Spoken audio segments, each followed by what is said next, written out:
The Dodgers look to Jack Flaherty to stabilize an increasingly rickety pitching staff. The Rams now see Matthew Stafford as their year-to-year starting quarterback, and Eric Beiniemy undersells the progress with UCLA's offense. Good morning. I'm James. This is your daily dose of sports and snark for the greatest sports city in the world, Los Angeles. This is the faithful Angelenos morning report. Thank you for being patient with me. We've had new internet installed here at the Sanctum Sanctorum of LA Sports. It is August 3rd, 2024. And if you like being in the know about LA, clickety-clack the like button. Clickety-clack the subscribe button.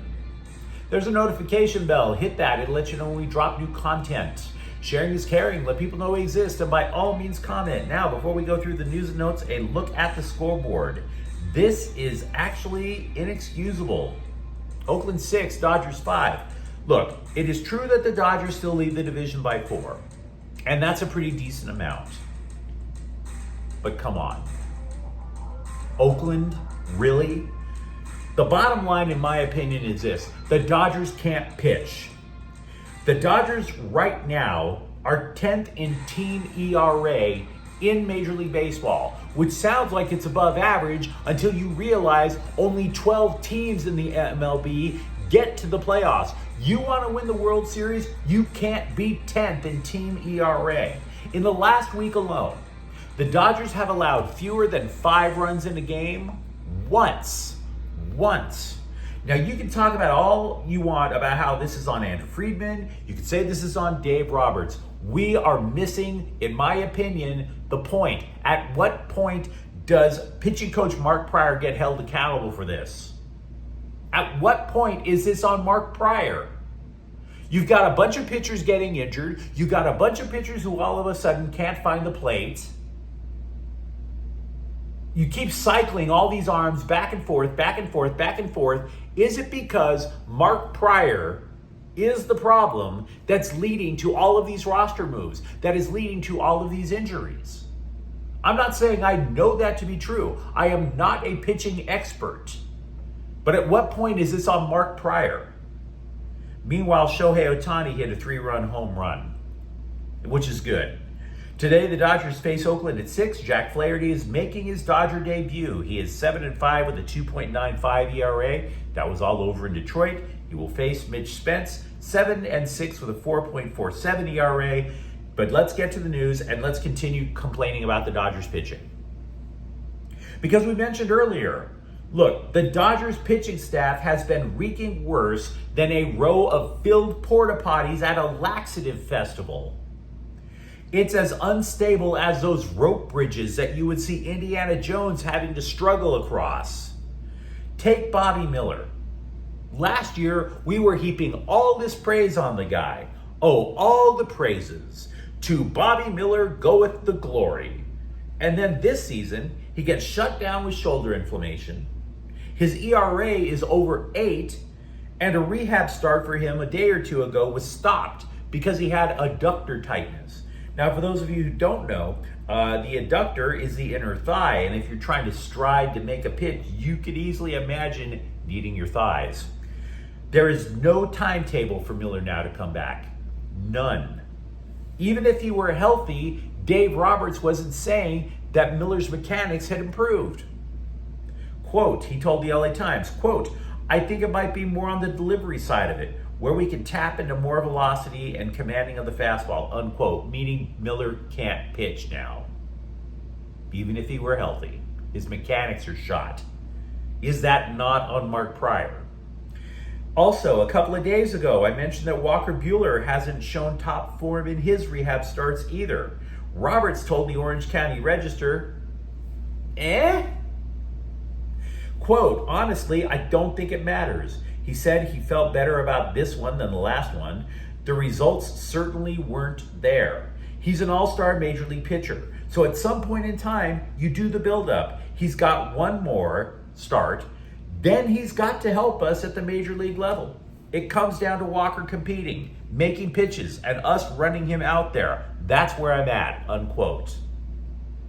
Well, that's an inspiring vote of confidence.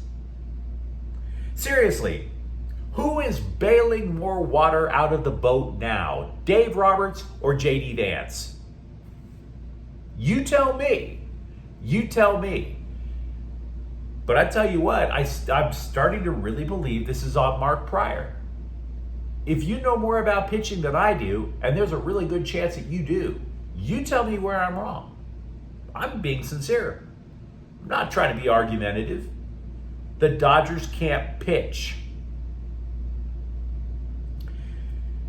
Meanwhile, with the Rams, ESPN reported that Matthew Stafford's future with the Rams is seen now much like Aaron Donald's was, year-to-year basis. That the signing of Jimmy Garoppolo was seen as an insurance policy in case Stafford hangs it up. Or if the quarterback sees this explosive nature of contracts going handed out across the league and he wants to park one last Brinks truck full of cash on his driveway. Now, the report does not suggest that Stafford wants out of LA. The report doesn't suggest that he wants to retire. It simply is suggesting the opposite, that the Rams are being prudent. If and when Stafford retires, of course, he gets to enjoy his golden years having his wife drag him across the mud on her little podcast. So I'd be looking forward to that when I'm in my golden years, absolutely. When I can't even think for myself, when I have to be fed applesauce, I really hope that you enjoy the channel my wife comes up with when she brings up all the times I've mentioned stuff. Meanwhile, the scribes are speculating that this preseason is super important to third-string quarterback Stetson Bennett's future. No, you don't say. The guy once seen as a potential successor to Matthew Stafford ditches the team. Gee, I wonder if that negatively impacts your career path. Gee, the preseason is really important to Stetson Bennett. But I have to be real with you guys. It's still preseason. And we know how the Rams treat preseason. This was a bad week in Rams training camp. I will acknowledge that. 3 starters on the offensive line were hurt, but the Rams are at least sticking to their guns about preseason games. If anyone gets hurt for the Rams during the preseason, rest assured it will not be anyone important. Sean McVay reiterated that starters will not be playing. That's been his policy ever since he took the coaching gig. Quote, the guys that are projected starters that have played in this league for us, they are not going to play in the preseason. We're not going to change that approach. The thing that we still have to get a feel for is how we want to approach the rookies that we're counting on. Last year, we obviously played those guys a little bit, unquote. So on a philosophical level, if you happen to be jogging on the turf to convert a 4th and 1 for the Rams in SoFi Stadium, you need not address the metaphysical question of, do I matter? Because the answer is, you don't. Yep, the universe is indeed completely indifferent to your fate. We are all forms of matter with consciousness, and we sometimes tell ourselves that we are more important than we actually are. But trust us all.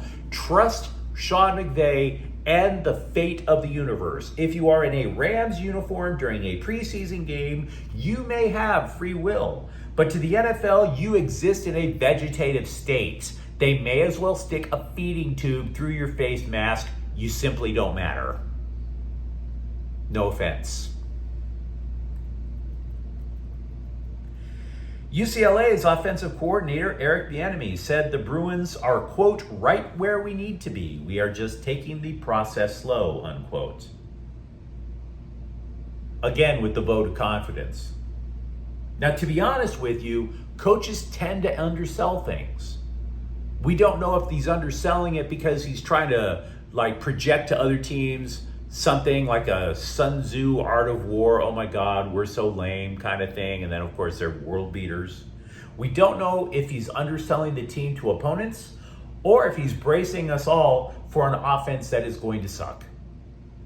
Now, he did say that because quarterback Ethan Garbers is experienced, things seem to be running with a little more confidence, that they are playing a little faster, but that chemistry takes time to develop. And all of that is fair. But again, I'm not going to sit there and tell you that they're going to suck, because I don't think that's the case. But I do believe that the offense is going to have some sort of difficulty. They have to replace 2 offensive linemen, and they've also switched Josh Carlin from right guard to center. So keep in mind, for all the hatred that former head coach Chip Kelly got, which he deserved, the Bruins still averaged almost 4 touchdowns a game. It was like 26 and a half. You are left asking if this new offense can top it. That's a pretty big ask with all that change on the offensive line. Say the Bruins average, say, 24 points a game, 23. That's only 2 or 3 points, right? But that can translate to 2 more losses. And if it does translate to 2 more losses, now you're asking if the Bruins are even going to be bowl eligible. That's all I'm saying. I'm not absolutely predicting it. I'm saying that if you're taking things super slow with all this change, that may be the prudent choice, but it's not the optimistic choice. Speaking of all that change, a few months ago, we talked about how USC basketball coach Eric Musselman and his assistants rented a house near the beach, and they turned it into part telemarketing company, part frat house. They'd be working the phones from sunrise late into the night, ordering fast food, hanging their laundry out on the porch for the neighbors to see. I'm sure the HOA was just overjoyed with the impact from the Trojans coaching staff.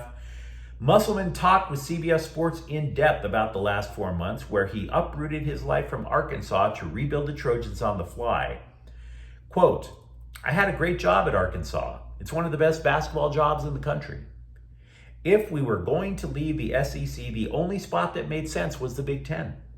In the landscape where USC was headed, it made a lot of sense from a conference standpoint and the USC national brand. The academic piece, the uniqueness of being in LA. There really aren't many college campuses in big cities, metropolitan cities. All of that stuff was super attractive when the job came open," unquote. Musselman is a former NBA coach. He said, though, from previous experience as the coach of the University of Nevada, that building a team typically relies on a reliance on the transfer portal as well as high school recruiting, because you're going to get one and done players. But the situation was obviously different after Andy Enfield's departure from SC, because the entire roster just went poof, just like that. Now, as for the newbies, Musselman specifically touted the play of St. Thomas and Desmond Clark over the summer. And I've read those guys' names repeatedly when researching the Trojans, so I'm assuming that they're going to be the go-to guys. Musselman did say something interesting, by the way. He expects schools such as USC, UCLA, and Oregon to lose a couple of games simply on the basis of the travel schedule, because that was his experience in the NBA. You're on a plane so much that eventually there's going to be a couple of nights where you just don't have it. So we'll see. Two-time World Cup winner Kristen Press, the first player that Angel City FC ever signed, did return to the pitch. She blew out an anterior cruciate ligament in her knee, which led to 4 surgeries and 2 full years away from the game. She entered this Liga MX Summer of Estrogen Cup match with San Diego in the 88th minute. Angel City won the match on penalties. Press did convert her shot, and she told CBS Sports after the match, quote, "I've waited 782 days to be back on the pitch, and there was the feelings of that 2-year period just building up. When you lose something you love so much, I think you learn to figure out who you really are and what you really are and what you care about. And it actually allows you to live in a way that's more of a balance with your truth or your inner wisdom. In trying to heal my knee, in struggling to do so and searching for ways to heal my knee, I've been able to heal a lot of myself. I healed a lot more than my knee," unquote. To be honest, I've never been a fan of the phrase, "your truth." I think that's nuts. But I do appreciate somebody who has rallied back from something so intensely painful. So it's a good thing that she's back on the pitch. Kudos to Kristen Press. The Lakers' Rui Hachimura left Team Japan at the Olympics with a calf injury, according to ESPN. Now, to be honest, it kind of didn't matter to Japan. They were already eliminated from the tournament. As for Hachimura and the Lakers, we don't know how much time he will miss. What I can tell you is that the words torn or snapped weren't used. So I'm guessing the leg still works. The new statue of Kobe Bryant with his daughter Gianna was unveiled, and I must say it is a lovely and understated piece that is sure to bring out the girl dad in us all. But that's still 13 statues in front of Crypto.com arena. Really? 13? But you let me know what you think in the comments thread. Are you of the belief that Mark Prior should get held accountable for the trashy performance from Dodger pitching over the last season? Are you comfortable with Matthew Stafford being year to year with the Rams? And if you enjoyed the content, don't forget to subscribe to Faithful Angelenos. We are talking LA sports here every single day. Thank you for watching. I'm James. We'll be back tomorrow. Faithful Angelenos is a Kian Cortel Queso production. Take care.